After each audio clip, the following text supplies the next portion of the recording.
সব সংখ্যা কাটিয়ে অবশেষে মাঠে চট্টগ্রাম রয়্যালস। স্কোয়াডে আছেন 2 বিদেশি।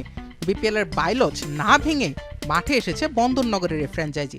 যদিও বিপিএল শুরুর আগের দিন বিভিন্ন নাটকীয়তায় শঙ্কা জেগেছিল এই দলকে কেন্দ্র করে।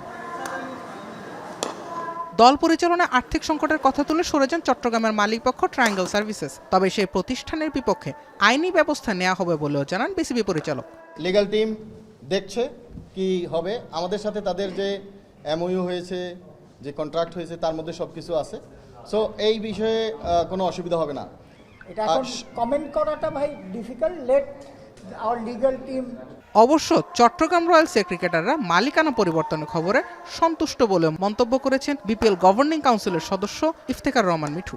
প্লেয়াররা ভেরি হ্যাপি যে এটা হয়েছে। এবং প্লাস আমি আরেকটা কথা বলি যে ডাইরেক্ট কন্ট্রাক্টেড যে দুটো প্লেয়ার, আমরা যখন তাদের সাথে কথা বলেছি তোমাদের সাথে যদি কন্ট্রাক্ট করে থাকে we will honour that contract. প্রথম দিনে সিলেটে দেখা গিয়েছে রানের উৎসব। তাতেই আপাতত তৃপ্তি আয়োজকদের। বড় রানকেই দেখছেন ম্যাচের মানদণ্ড হিসেবে। প্রথম ম্যাচের উইকেটে আমরা ভেরি হ্যাপি। আমরা চাই এরকমই উইকেট যাতে ফুল টুর্নামেন্ট আমরা রাখতে পারি।